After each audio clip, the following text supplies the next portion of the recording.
good evening. I think it's good afternoon for maybe some of you, and welcome. My name is Jamie Ann Jacobin. I'm the Executive Director of the James Renwick Alliance. We are so happy to have all of you here for our 2021 annual meeting. So tonight we will be learning about our recent acquisitions to the Renwick Gallery and hearing the announcement of our 2022 Distinguished Artist Series. But first, I want to remind you to go ahead and mute yourself during the main presentation. We will help along the way. And if you think you'll be moving around, feel free to turn off your video just to be polite to everyone else and turn it on when you are back in one place. So as you know, the Alliance is dedicated to fostering public appreciation, education, and connoisseurship of American craft. So to begin us this evening, I would like to invite J.G. Harrington to speak to us a little bit about our year in review. Thank you, Jamie Ann. Soon there'll be a PowerPoint showing up. All right. I am excited to tell you about all the things that have happened in the last year with the Renwick Alliance. And so we're going to start off with a summary slide, but then we're going to talk about some more individual things. First, we had a really busy year and busy in a lot of really great ways. So Jamie, on the next slide, here we are. First, we hosted 14 free public programs, which is double what we hosted in previous years. And that does not count our member-only events that required admission. That's just all the free public programming. We had close to 3,000 people attending our programs altogether, which is a huge increase over 2020 when we had 1,200. So it's almost 2.5 times what we had previously, but because everything is online, we've had a lot more access for a lot more people. On social media and other contacts, we've now got 2,600 people on our mailing list. We have 1,500 Facebook followers, 1,750 Instagram followers, and 72 YouTube subscribers. You all can help by subscribing to our YouTube channel, which has a lot of videos, including many of our programs. So if you've missed something, you can see it, or if you saw something and wanted to see it again, you can. But just for contrast, in 2019, we had 800 Instagram followers, and today we have 1,750. Our YouTube channel account also now has had 15,000 views, which we're very happy about. And again, you can see almost everything we've done that's been a public program on our YouTube channel. We're really proud that in the last year, we have managed to come up with $200,000 in support to the Smithsonian American Art Museum's Renwick Gallery. Most of that money, and you'll be hearing more about that in a moment, has been support related to acquisitions for the 50th anniversary of the gallery, which is coming next year and will be celebrated with a huge exhibition opening in June. But we've also provided direct support for programs at the Renwick Gallery and for a catalog. And we're very happy we were able to do that and happy to continue our nearly 40 years of support for the gallery. We also have 353 members right now in 25 different US states, not quite half the states. We want to see if we can get a little higher than that, maybe, to 50. And in the last year, we've also really worked to adapting to our national audiences. And I'm happy to say that we figured out that streaming programming is here to stay. When we can do more in-person programming, we're not going to abandon that. But always going forward, we're going to be thinking about how we can reach out to the most people and use the streaming as a way to stay in contact with people who are in those states that are not the ones right around Washington. Next, I'd like to talk a little bit about the grants and partnerships we've had in the last year. And so, in particular, we have received grant funding from the DC Commission on the Arts and Humanities, a COVID relief grant for more than $21,000. And also, and we are so thrilled by this, the Jerome A. and Dina L. Kaplan Family Foundation made a 3-year commitment to us to support the Distinguished Artist Series, which will be about another $20,000 in support altogether. We think of the Distinguished Artist Series as a gem of our programming, and we're just so thrilled that the Kaplan Family Foundation felt the same way about it. We've also worked on partnerships with other organizations, in particular, Rago Auction House, Craft Now Philadelphia. Jamie Ann has been doing presentations, including a recent one with SACWA. We've shared programming with the Art Alliance for Contemporary Glass. We're working with SNAG and the Baltimore Jewelry Center, and we're doing other programming with SNAG and the Furniture Society. I'm going to spend most of the rest of my time, though, talking about the 50th Anniversary Acquisitions Fund. Between our donations to the fund and donations that we stimulated to the Renwick Gallery for collections, we've raised about $150,000 in just over a year for this fund. And I wanted to share with you the specific pieces that we are currently supporting. And we're hoping to support some more work too, but this is what we've reached so far, and we're delighted with these pieces. First is Roberto Lugo's Juicy. And this was one of the first acquisition of a very important newer artist in ceramics. He currently has an exhibition on view at the Metropolitan Museum of Art, which isn't bad, and is also the 2021 Adelphi awardee of the Smithsonian Women's Committee. And this piece is large and is important connections to hip hop and rap culture, and is just a showstopper. Next, we're providing significant support, not quite all of the support, but really significant support for acquisition of really one of the first large pieces by Preston Singletary to come into the collection. It's called Safe Journey. This piece, it was made in memory of his father and was just completed this year.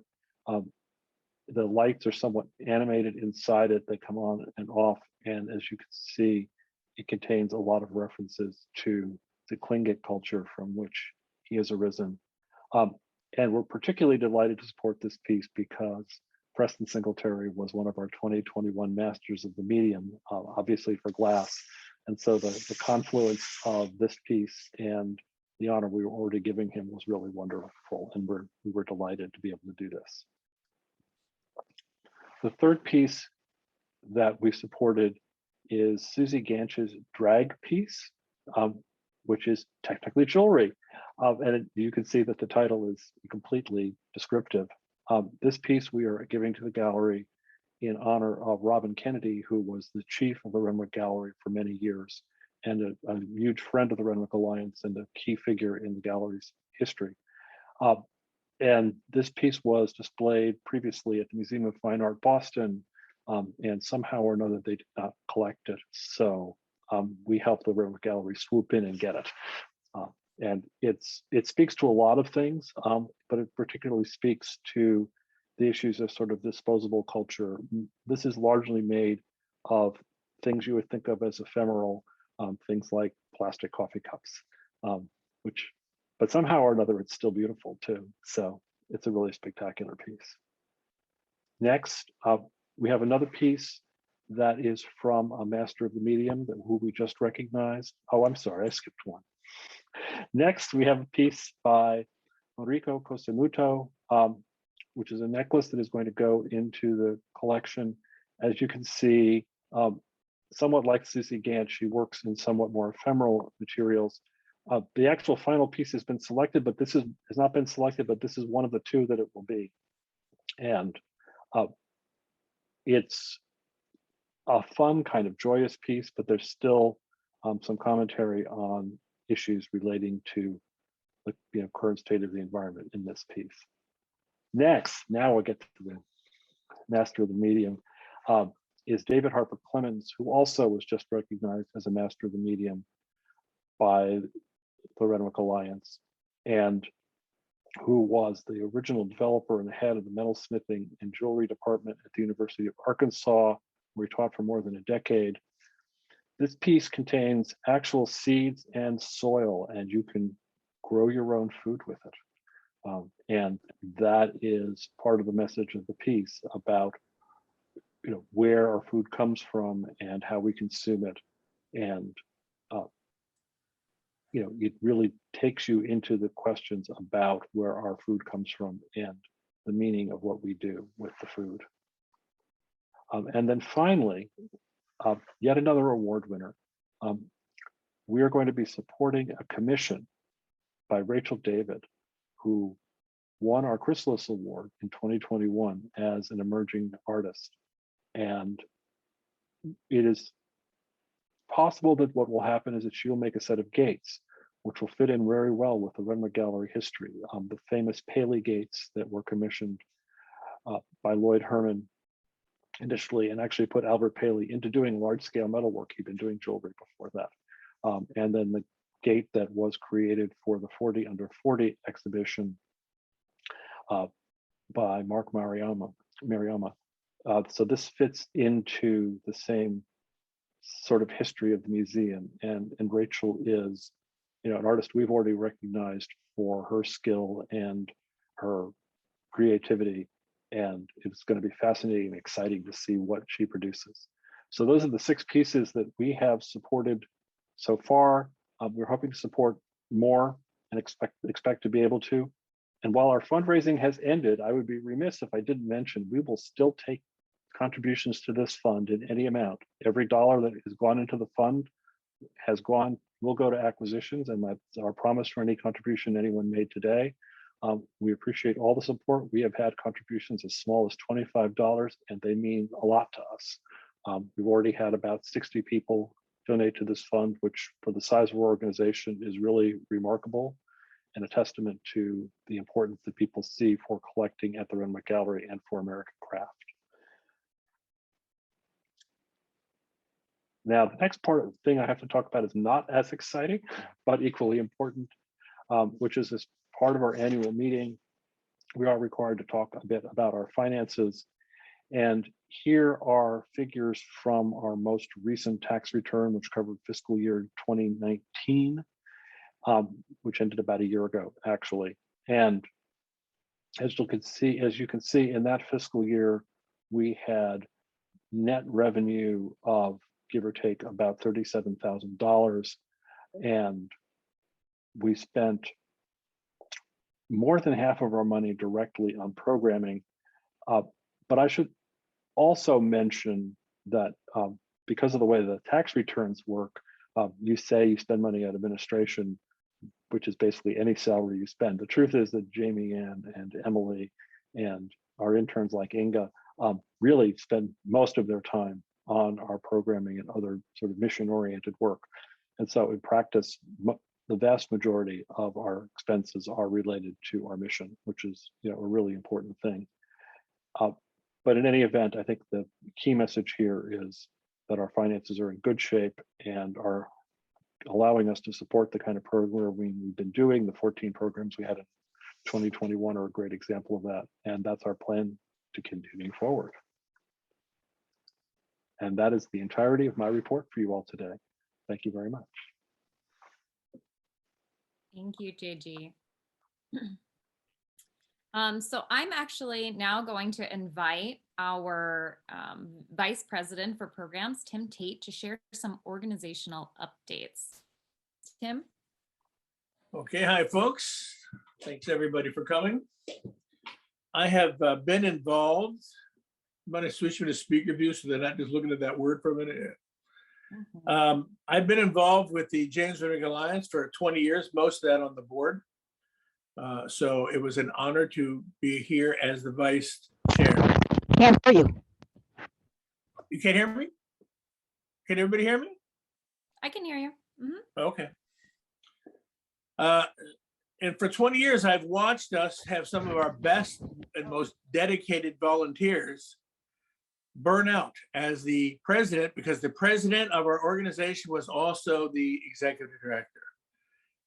It just seemed kind of a backwards thing. It changed so consistently. There was no organizational memory. And so one of the things we've done this year is Jamie Ann is now the executive director.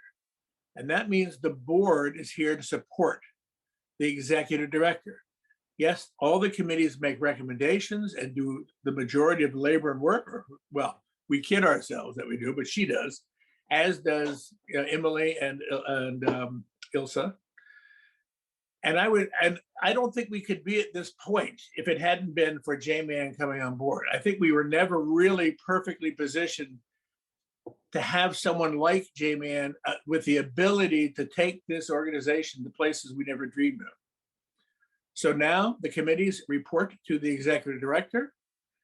If the committees say we want to do blue and she says, no, I like red, that means the executive director has made the decision to disagree with the committee, although it's unlikely, but it does and can happen.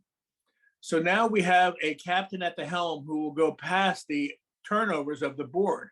It also makes this a lot more palatable to be president of the board, to serve on the board. It's so much better this way. So many great board members of the past have done amazing jobs, but I'll bet every past president would say, my God, it's more work than you thought was possible. Even with 3 people here, J-Man's having a hard time. It's just a lot. So I just want everyone to realize that that is our new organizational structure.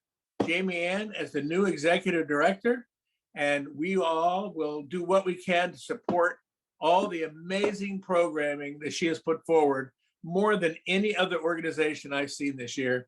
And at the most challenging time in the history of most organizations, we are thriving because of Jamie Ann, Emily, and Ilsa.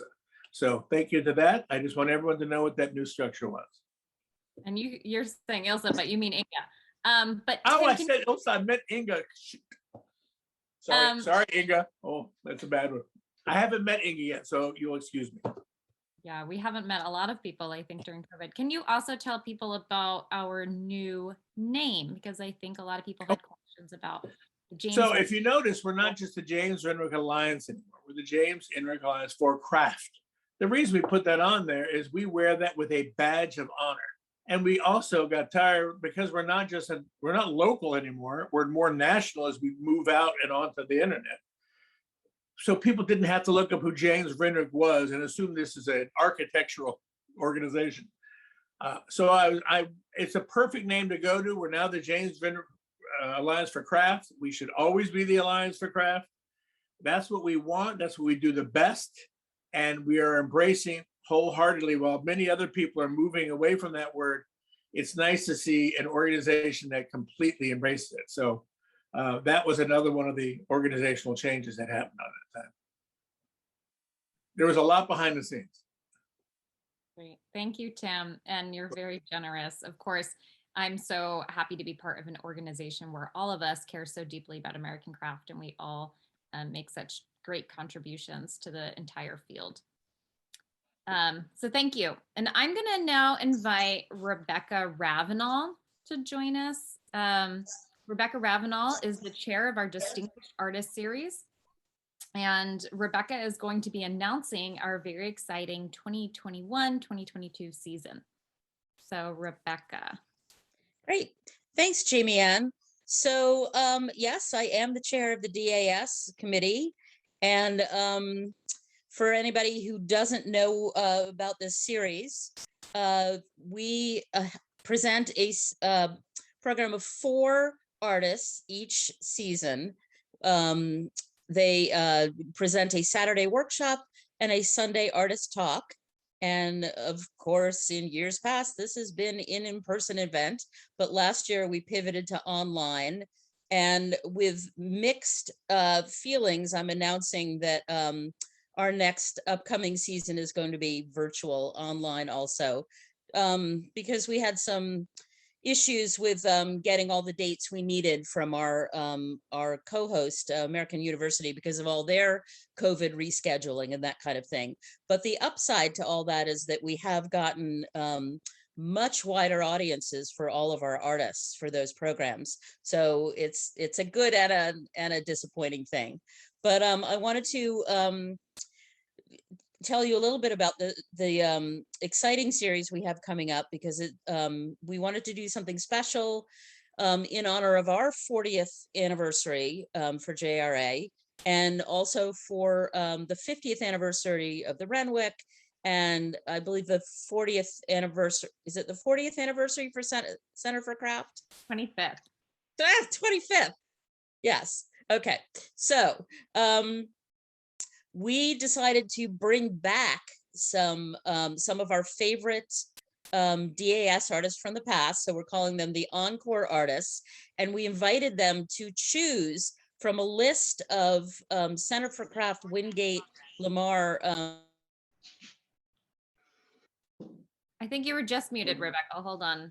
And unmute yourself if you can. Sorry. Who Go ahead. muted me? Oh, okay. I don't know when I got muted, but so our 4 Encore artists are coming back, and they got to choose an emerging artist to partner with from the Wingate Lamar Fellowship artist from Center for Craft. So we're going to have this amazing pairing, 4 different pairings. The first one's going to be Mary Barringer and Danny Burke. And Mary Barringer has been a studio artist for over 45 years.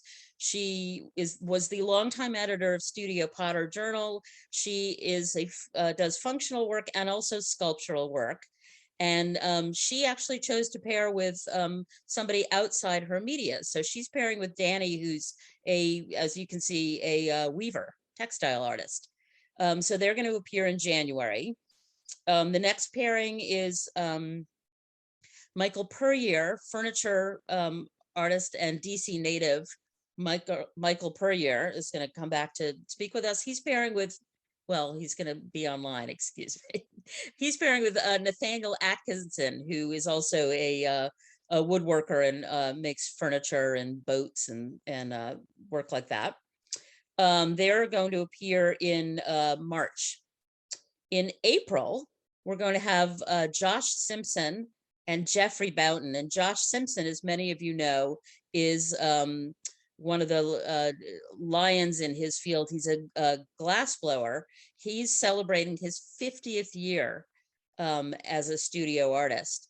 And he makes, he's known for his planets. And he formulates all these beautiful glass, new types of glass, and makes kind of these planet spheres. And he's chosen to partner with Jeffrey Boughton, who is a combat veteran, and has chosen that to sort of make all his art that addresses combat life and the return and reintegration into civilian life. So that's going to be very interesting. That's in April. The final one in June is Jennifer Trask and Shaniqua Brooks. Jennifer Trask is a multimedia artist who uses a lot of natural materials, including things like bones, insect wings, antlers. She comes from a jewelry background, but is worked into doing large-scale installations. And Shaniqua is multidisciplinary also, but mostly focuses in textiles and uses hair and things like that to talk about things that relate to race and her Caribbean roots. So that's going to be another very interesting pairing in June. So the all this information will be online. The Saturday event is a paid event for which you can register, and it will be like a studio visit and maybe a demo online. And then the Sunday date for each of them is an artist talk, which is free and open to the public. So for more information, we'll be putting a lot more description and details online, and you can visit our webpage for that. Thank you, Rebecca. I'm really excited to hear this, the conversations, the artist conversations that will be happening between those artists during those weekends. I think it's going to be really fruitful. So thank you. Okay, well, unfortunately, you guys are stuck with me again. I'm going to share a few of our wonderful upcoming events. And first and foremost, of course, JRA Day is coming up, and I'm going to be speaking about that a little bit more in just a moment. But I want to mention a kind of a last minute trip. I don't know if I want to call it a last minute trip. We had plans for a trip to Baltimore that didn't work out because of some COVID situations that were going on, and we were able to replan it for December 11th. And this is going to be in partnership with the Baltimore Jewelry Center and the Society of North American Goldsmiths. So as JG mentioned, one of our goals has been to really start working with other organizations, and we're very excited to make this trip possible. It's called Exploring Metal, Jewelry, and Craft. So we'll be visiting not only the Baltimore Jewelry Center, who will have artist in town Everett Hoffman and Adam Atkinson, who are actually currently, I think, in residence at Penland, but will be visiting for the weekend. There's also Betty Cook retrospective at the Walters Art Museum. Betty Cook is a major jewelry artist in Baltimore. I believe Betty's 95, so this is a really big moment for her.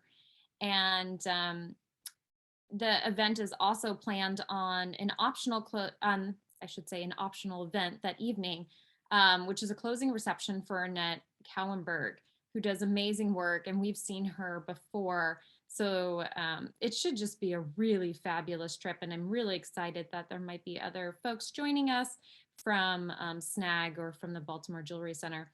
So if you're interested, of course, all of the events that I'm talking about will require vaccination, and we will be wearing masks, but we hope that that does not deter you for joining us in some of our upcoming programs. So speaking of trips, of course, we have a number of them coming up, and some of these have been rescheduled since COVID times. Not that that is necessarily over, but we are hopeful. And also just new ones that have been in the works. So we have Durham, who is being organized by our much loved fiber artist Barbara Lee Smith and Sharon Parker. This is also going to feature artists and collections in Raleigh. So that's going to be a really wonderful warm weather kind of trip, at least warmer than here. And then some other trips we have coming up. We have Houston, May 2nd to the 5th. So this is a long-awaiting trip, and it will include visiting the Museum of Fine Arts Houston, which has been called the largest cultural project in North America. In 2020, they did a huge expansion. And so our trip will include some of that expansion, which is specifically done for their contemporary art collections. Then we have 2 upcoming caucus trips. June 3rd through 10th is our New Mexico Treasures trip, which is absolutely just chock full with collectors tours, artist studios, gallery tours, culinary experiences, and all of them will be in these unique cultural architecture or architectural venues. So you can see some of that Southwest charm. And next fall, save the dates now, October 27th through November 4th, we will be touring fashion, craft, and design at an insider's tour of Madrid. And I think this is really going to be an amazing trip. You can see the photo here. I'm not sure if you can see my mouse, of one of the hatters that we are going to be visiting. And she also does a lot of design work. So I think that'll be a lot of fun. So if you've been debating being a caucus member, I should say that this is absolutely the year to go ahead and pull the trigger, because we do have opportunities for you to pay for your monthly, pay for your membership monthly. And because of these wonderful trips, Barbara Berlin has been doing a fabulous job with other caucus programming. We really think it's going to be a great year. So if you've been debating, I would encourage you to join now. So back to JRA Day just for a moment. JRA Day is going to be both in person and online this year. So as you can see on the slide, JRA Day online starts in just a few days. However, if you'd like to be a sponsor for just $100, you can actually access all of the online sale one day early. Now, I will say there are over 1,000 items online, and they really are looking fabulous so far. We've actually hired one of our past interns to help us put all of these items online, and they're looking absolutely wonderful. We have over 50 artists in both shows. So if you cannot join us online, or you prefer to be in person to see some of your friends, We will be in person on December 4th, the Women's Club of Chevy Chase here just outside DC. So join us, become a sponsor. If you'd like to become a sponsor, you can go ahead and put it in the chat, or you can always email JG and his wife, Jerry, to learn more. Okay, and lastly, I want to let you know about some very exciting news on the horizon. 2022 marks the 40th anniversary of the James Renwick Alliance for Craft. So to celebrate, I think we're really going to hit it out of the park this year with Spring Craft Weekend. So save the dates, May 13th to 15th. This will be happening in unison with the Renwick Gallery's 50th anniversary exhibition. So if you're thinking, oh, I can only go to one JRACraft event this year in person, this is the one you want to go to. We'll be inviting past Craft Weekend awardees to join us, and other special guests will be in town for the Renwick's anniversary. So I think it's really going to be the event of the year. Should be 2022. Oh, 2022. Thank you. I think that was Stan. Thank you, Stan. But the other dates are correct, May 13th to 15th. Now I'm going to stop sharing for a moment, and I want to just let you know about some of the things that are still in the works but are not quite formalized yet. So the year will start off with an early kind of February program for our Chrysalis awardee. And unfortunately, we will be doing that online, but we hope to have our Chrysalis awardee, Rachel David, in person for Craft Weekend. So Stan, actually, who just corrected us, thanks Stan, was our sponsor this year for the Chrysalis awardee. And we're so excited that she's going to be part of the Renwick Gallery's collection, and that we can honor her by doing an event in partnership with both SNAG and the Furniture Society. So that's going to be a not to miss online event happening in February. Also, we're looking currently at online programs for our members. So member only programs that will happen throughout the year, we're considering, and we have been starting to connect with younger collectors. These are all things that are really important to the Alliance, to keeping the history of craft alive and the organization's mission. So we are looking at all of these things. However, there are things that you guys can do. So I'm going to go through just a few things that you guys can do to support us in our efforts to make American craft, more prominent in society and also in art history as a whole. So number one, you can be a member of the Alliance. If you're not already a member, make sure you sign up. Our membership has definitely been changing with COVID. And so if you know other people considering being a member, please let them know about our organization. I think the work that we're doing is so important. Number two, stay in touch and keep up to date.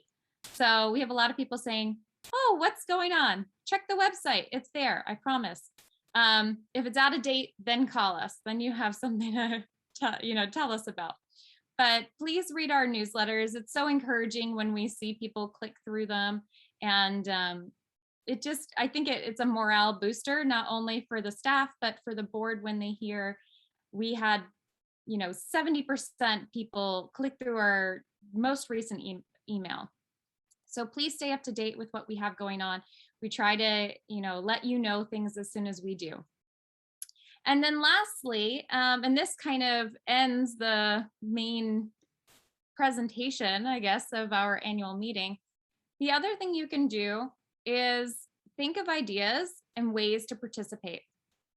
So we're going to be doing breakout rooms this evening, which is the first time we've been doing them, but a lot of other organizations do them very often. And in the breakout rooms, we have two questions.